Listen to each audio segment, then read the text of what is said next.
Welcome, this is a recorded session of the Post-Quantum Cryptography Conference of the PKI Consortium.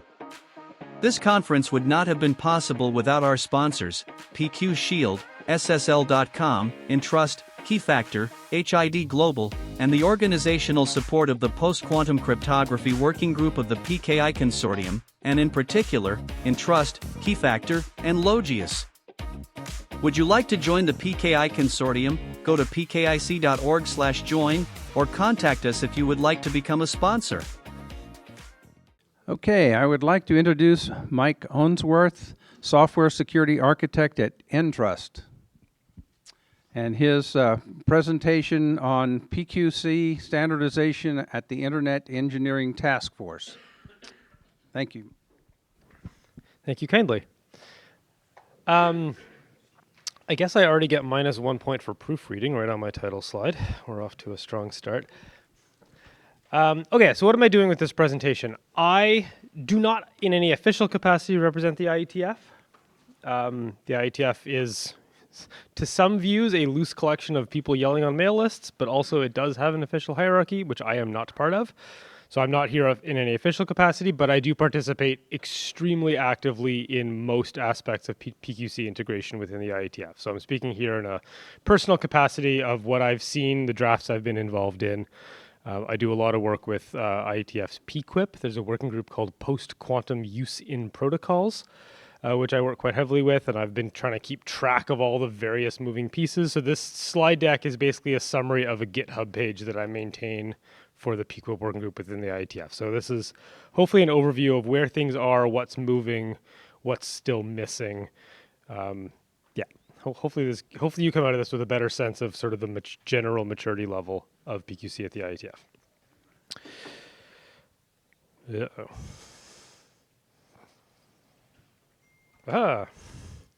Click it 12 times and it goes. Okay, so the agenda for this talk is what needs updating, what does the IETF need to do to integrate PQC, and then how's that going? And I'm going to walk through whatever that is, 6 or 7 different working groups and give you a sense of the PQC status, how mature they are at integrating PQC into all of these places. And the challenge here, the theme that we're going to see across this talk is that about half of this work is just registering the new algorithms. We know about ML-DSA, we know about ML-KEM, we know about SLH-DSA. We just need to give them identifiers, whether that's OIDs in PKI or it's string registries in the HPKE registry for JWT. Half of it is just we just need to get them in the registries and give you a little bit of guidance about how to use them in the protocols. And then the other half is we realize, these don't fit. KEMs don't fit in a Diffie-Hellman-shaped hole.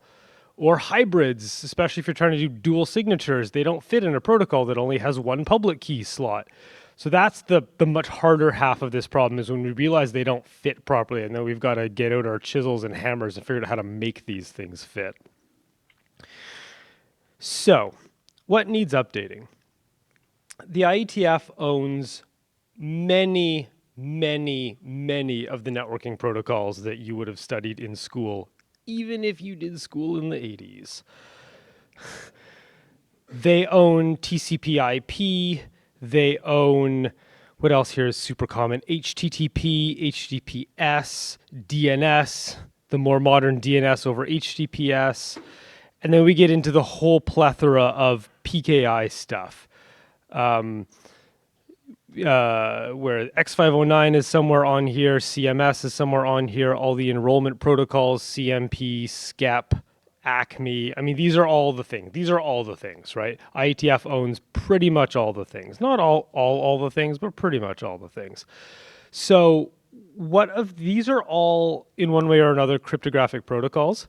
What actually needs to be updated? What's going to need new RFCs because what's in there doesn't allow for PQ? What do we need to change? And changing an RFC takes at least 2 years, like 2 years minimum. Undoubtedly, people will have opinions. There'll be lots of arguments. We'll have to take votes. It'll go through several rounds of voting. People will have more arguments.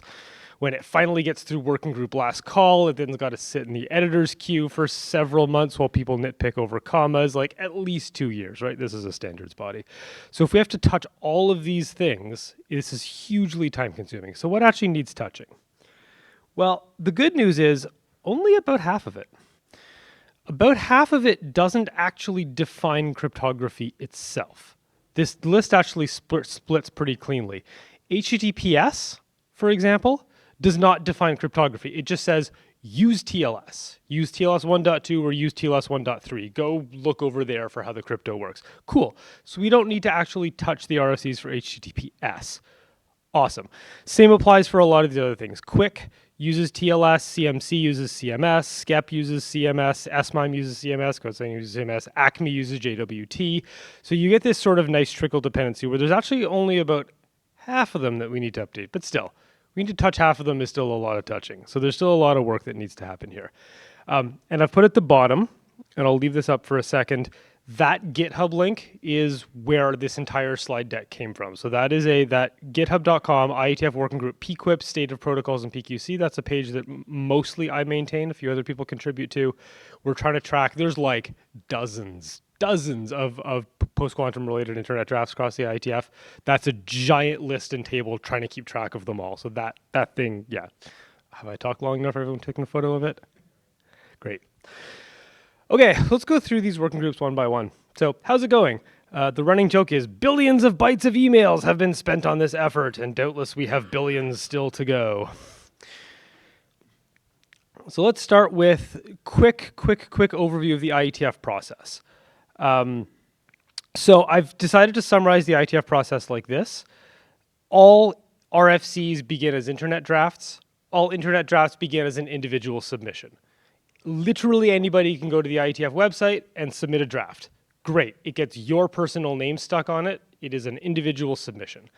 Then a working group, like the LAMPS working group owns the PKI protocols or the TLS working group owns TLS, a working group can decide to adopt that document. They can pick it out of the bucket and say, this is now a working group. This is officially a working group document, and your name comes off of it and the working group name goes on it. So it starts off as draft-Ounsworth, and then it becomes draft-TLS when the TLS working group says, we're going to spend time and effort working on this.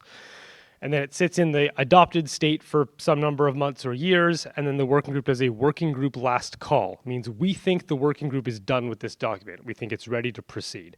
So then it goes into the RFC editor queue where they do grammar passes and consistency checks and make sure it's not referencing things it shouldn't reference and yada, yada, yada.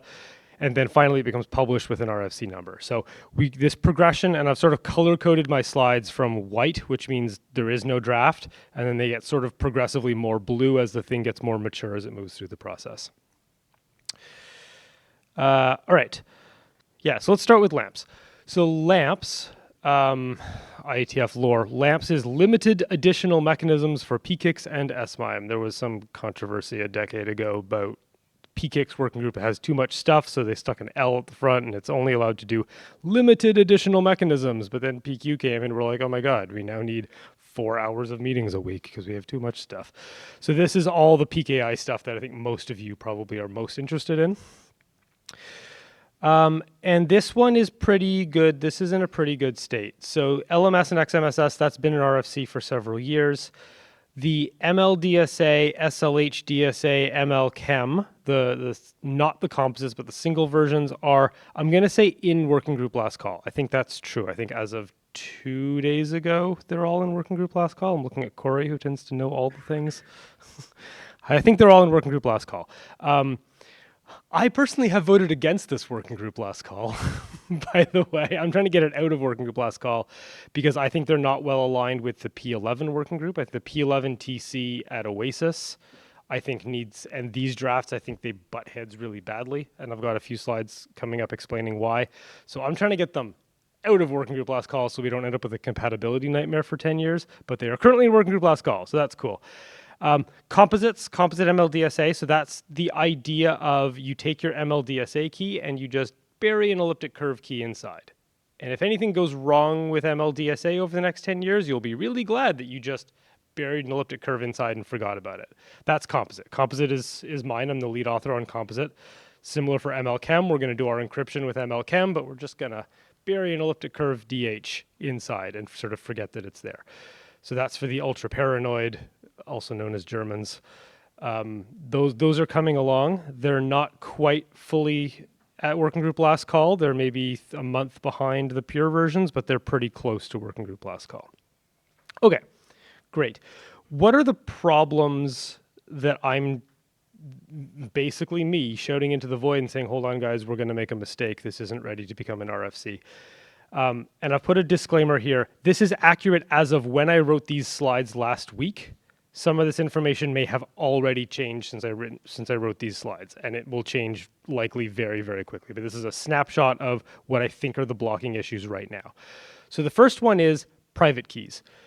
FIPS 203 and FIPS 204, they define this matrix private key format. But they also have this little sentence hiding up in one of the sections that says, well, you're allowed to export the seed and you're allowed to resume from a seed at keygen internal. Okay, so then you have two private key formats. So you haven't actually given us a private key format. You've given us two private key formats, and they're both allowed. That is confusing. So the picture I've drawn here is if I've got some cryptographic piece of hardware and I say, oi, give me your private key, it could give me a full expanded matrix, or it could give me a 32-byte seed. Both are valid and allowed under FIPS 203. I don't necessarily know what this hardware is going to give me back. On the other direction, if I'm trying to import a key into hardware, what format is it willing to accept that key in? Again, either are allowed by FIPS 203. So now we're in this compatibility situation where more than one thing is allowed. I've clicked more than once. This is going to end up badly. So what makes this complicated is lamps. The IETF really likes seed modes. And there's some cryptographers who are saying that seeds have really nice security properties, really nice sort of academic cryptographic properties when you do seeds. And so IETF really likes seeds. And so what's in these internet drafts right now, the ML-KEM, ML-DSA internet draft says only seed modes are allowed. And so that would mean PKCS number 12 files, PKS number 8 files, if you send a private key over CMP protocol, any of the like software-based private keys. Right now, the wording is only seeds are allowed in software. But the draft of PKCS 11 version 3.2 just sort of waves its hand and says private key value as defined in FIPS 203. But which one? There's more than one defined in FIPS 203, so I guess that means vendor choice. So I see this as being a train wreck waiting to happen, where you have private keys in software that your hardware will not accept, or you have hardware that spits out private keys and you cannot put them in a P12 file because they're not compatible. To me, this seems like a disaster. No one else seems to care about this. We're like, oh, the documents are ready, let's push them. And I'm like, wait, guys. So they're in working group last call. I'm trying to get them out of working group last call. I'm trying to get the Lamps people to talk to the Oasis people. This is ongoing, actively disaster.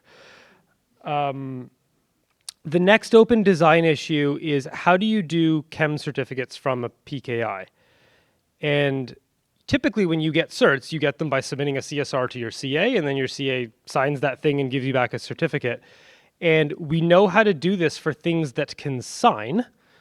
And so for RSA, we've been doing this, what I'll call a cheat, for many decades, where you have a CSR that is requesting an encryption cert, key usage, key encipherment, and then you need to sign the CSR. And we're like, well, I'm not technically supposed to sign with an encryption key.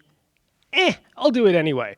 And now you get a signed CSR for an encryption key. And we do this. And we do this everywhere, and we're not supposed to. And the academic cryptographers have strong things to say that this is bad, but we do it everywhere.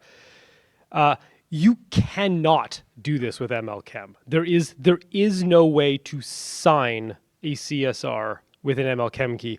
By the way, this is also true of Diffie-Hellman, and it's also true of elliptic curve Diffie-Hellman, but we sort of never noticed because we sort of never cared because we sort of said, hey, RSA can do this. Let's just stay with RSA. So we've had this problem with DH and ECDH, but we ignored it by just never moving off RSA. We cannot dodge this problem anymore. We are going to have to figure out how to do enrollment for KEM keys. And I think there's landmines and dragons hidden here that we haven't really fully unpacked yet. There are some ways to do it. You can, for example, like most of the places you need encryption keys, you also have a signing key lying around. Like if I'm doing SMIME email every SMIME client needs a signing key so they can sign their outgoing emails, and they need an encryption key so they can receive encrypted emails. Cool. If you have a signing key already, you can issue the signing cert first and then use the signing cert to sign the CSR for the KEM cert. There are ways to do this, but I think there's details here we haven't fully worked out yet. So this is another point I think we need to think carefully through before we plow ahead with these drafts. So we have some open design options here. So there's options for what I'm going to call one-shot CSRs, which is how CSRs work today. You just make your CSR and you fire it to the CA, versus challenge response proof of possession. Challenge response is where you tell the CA, hey, I'm trying to enroll this public key, and they say they encrypt a ciphertext and say, prove that you can decrypt this ciphertext, and then you decrypt it, and then you somehow either return that secret value you decrypted to prove you could decrypt it, or you use it to MAC a message or something. So there's various sort of challenge response structures here. So they split into one shot, which feels like what we do today, or they split into challenge response protocols. These are all sort of RFC compliant. There's various RFCs that tell you how to do this, but again, it's too much choice. I think we need to figure out we need to whittle this down. This is too much choices, too much options, and I think even within some of them, we haven't fully defined it yet. In particular, ACME is going to play very badly with this because ACME assumes CSRs, and I think for SMIME over ACME, we need to really think carefully about how we want to do this. IoT ends up looking a lot like SMIME, where you have devices that have both signing and encryption keys. ACME is good. ACME doesn't support post-quantum yet, but ACME is one of those things that was on the right of that picture. ACME doesn't actually define any crypto. ACME inherits crypto from other things. So ACME includes CSRs. That'll get updated by LAMPS at some point. The general structure of ACME is all JWT. That'll get updated by the Jose working group at some point. So it's not there yet, but it also doesn't need to do anything. Okay, ACME's cool. TLS. TLS is one of the few ones I have on these slides that's in red. As far as I can tell, there is no draft at TLS for using ML-DSA with TLS. There's a draft for using SLH-DSA. There's a draft for using composite ML-DSA. But as far as I can tell, no one has yet submitted a draft that says, here's how you just use pure ML-DSA. And this is registering code points. There's no design problems here. It's just we need to register code points for it. So it's a straightforward draft. Anyone can write it. Take ML-DSA, put it in. We're going to register point X85 for it. Cool. But no one's submitted one yet. The KEM side is a bit more mature. The general consensus within TLS is that we need to solve the encryption problem first. Harvest now, decrypt later is a more urgent problem than signatures in TLS. The general assumption in the working group is that you can update your clients easily. Many of these people live in the web PKI world where that's true. And many of us who live in the non-web PKI world, where you're communicating with things that are literally in outer space, have a different opinion on whether you can update root stores, but that's a philosophical debate. I want to point out the hybrids are really mature. The hybrids, technically their status is draft exists, that these drafts are not the X2F509 ML-KEM 768, the hybrid drafts, not technically adopted. It still has Chris Kowarski's name on it, but they are deployed. I took that screenshot from Google Chrome running on my laptop, talking to a Google server, or Google Chrome talking to any Cloudflare fronted server. It will negotiate to use a hybrid ML-KEM today. Those of you with laptops out, if you go into DevTools right now, you will probably see that your connections, at least to Google servers, are already using this PQ hybrid KEM. So this draft exists. It's not yet adopted. It's not yet in working protocol. It's not yet in RFC, but it is actually for real deployed in the world. So that's cool. So at least on the KEMs, TLS is doing well. On the signatures, they've decided to slow down and wait. Great. VPN, IPsec VPN. Going. I couldn't find, there are some ML-DSA and SLH, but I couldn't sort of easily figure out what their status was. Lots of things exist. I don't know how mature they are. I don't know if Scott's in the room. He could probably correct me, or Panos is in the room, could correct me. I'm not a great expert on IPsec. I don't follow that working group super closely. But to me, these drafts look like they exist. I don't know what their status is. One thing I do know is that ML-KEM is tricky in IPsec because of the packet size. I believe that the approach that IPsec has taken is that it will continue to do an elliptic curve-based key exchange first, and then we'll do an ML-KEM later on in the handshake where it's allowed larger packet sizes. So I think IPsec has elected to always do a hybrid, not for security reasons, not even for migration reasons, but because it's going to screw up MTU packet congestion windows if they just try and put ML-KEM right at the beginning.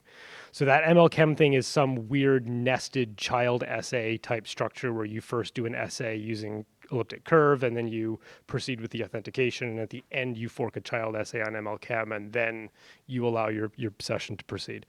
So that's cool. These are going, and there are drafts for both pure ML-DSA as well as composite ML-DSA. So once LAMPS figures out how you do the certs, IPsec will say, cool, yeah, every version of these certificates is valid in IPsec. Awesome. OpenPGP is good. OpenPGP has one PQC draft. It's reference 17 across the board, so they've done this nice thing where they put it all together, and that draft is adopted. Currently, it contains everything. Weirdly, I'll point out the hybrids are only hybrids with X25519 or ED25519. They don't have a P256 or a brain pool option here, which is a little bizarre, especially given that BSI is a co-author on this thing, but that's what it says. This thing has been adopted. It hasn't really been debated very much, so I'm expecting the exact list of algorithms will change through debate, but it's moving. It's there. There are code points if you want to experiment with it. JWT. LMS already has an RFC. You can use LMS in JWT. The rest is in some various state of adopted, and draft exists but hasn't been adopted yet. So that's fine. It's coming. JWT. CWT is the binary version. If you're in IoT land, you probably want to use the CBOR web token rather than the JSON web token. But anyway, this is, yeah, it's coming. And so this is both for the core algorithm, like the actual algorithms for signing a JWT, as well as using X509 certs with the X5C mode. All of it's sort of moving. That's fine. And I think this takes me very close to the end. I may have one last landmine I stuck at the end. Yeah. Okay, so do I have time for bonus slides, or do you want me to go to questions? All right. Sounds like more landmines. Okay, so the last landmine is direct seed versus derived seed, and this is a landmine in the FIPS documents, and I've spoken with the NIST team, Dustin Moody's team, about this point. They've promised us they will fix this in an upcoming SP. They're revising SP 800-108 or 135, or maybe both of them, to fix this problem. Okay, but when? When are we getting that? We have hardware going through FIPS certification right now. When? And also, what? How are you fixing? They said, we'll let you do this, but we're going to add guardrails. Okay, I need to know what those guardrails are before I can build products around it. So the problem is, or actually, let me start. What I'm showing in this picture is what you're allowed to do. So you're allowed to run your DRBG, extract a seed, and then feed that seed to keygen internal to get an expanded private key. That's great. You're allowed to do that. This is very fast, by the way. So the observation is keygen is very fast for the ML algorithms. So you could just store the seed and then just run the keygen every time you need the private key. I think the keygen is like 0.6 of a decaps or 0.6 of a sign. So if you just rederive your key, run your keygen every time you need to run a sign, you're taking a 1.6 penalty, which is not all that bad. And you get a huge size savings. The seed is way smaller. So you're allowed to do this.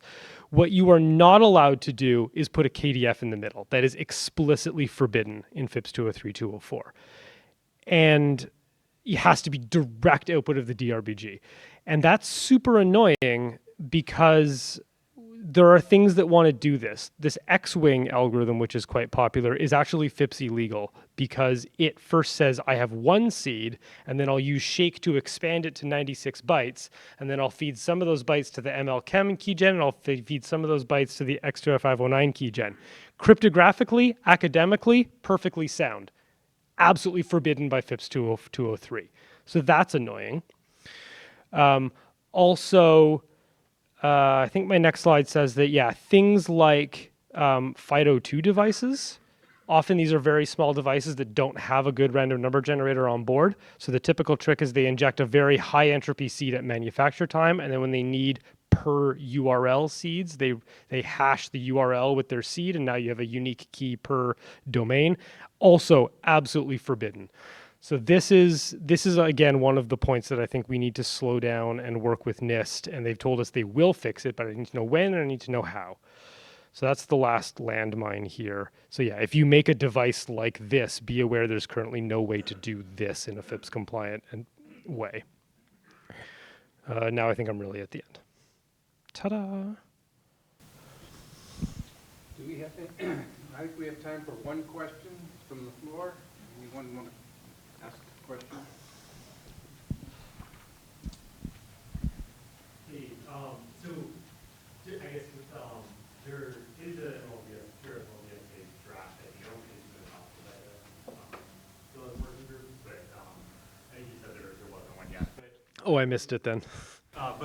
It's Bassmaster-Von draft. But I just had a question, which was, do you think there's any issue with pure drafts being standardized before hybrids or composites, or you don't think the order matters in terms of external messaging from the standards bodies?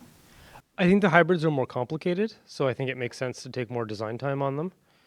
The pure ones are easier, more straightforward. If we, take a whole year more to get the hybrids out, then I think we're going to lose the adoption race. But no, I mean, if it's ready, it's ready. Ship it. I also, as I've said, I think I said yesterday, I'm not convinced that hybrid signatures make sense in TLS. So specifically for TLS, I'm actually not convinced that composites add a ton of value. Definitely for web PKI. Thanks.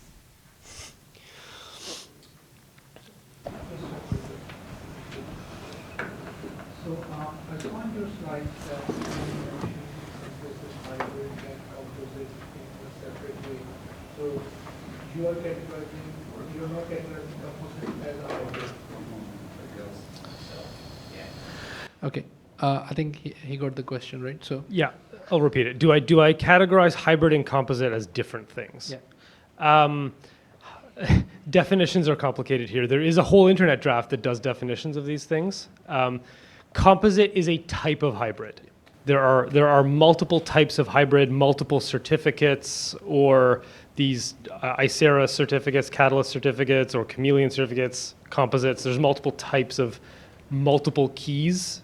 Composites is one specific version of hybrid. Yeah. So when you mentioned that composite KEM exists, right, or composite is something that is being adopted, it looks like within the hybrid category, IETF is saying composite is the way to go. Forget about Catalyst or Chameleon or other formats. No. I think it's more that composites really needs to be defined, whereas some of these other things maybe don't need a document to define them. And so you can sort of just do them without needing to push an RFC through. You don't need to change anything to use them. Yeah, I don't think the IETF is specifically endorsing composites over the other types. Let's thank Mike for his presentation.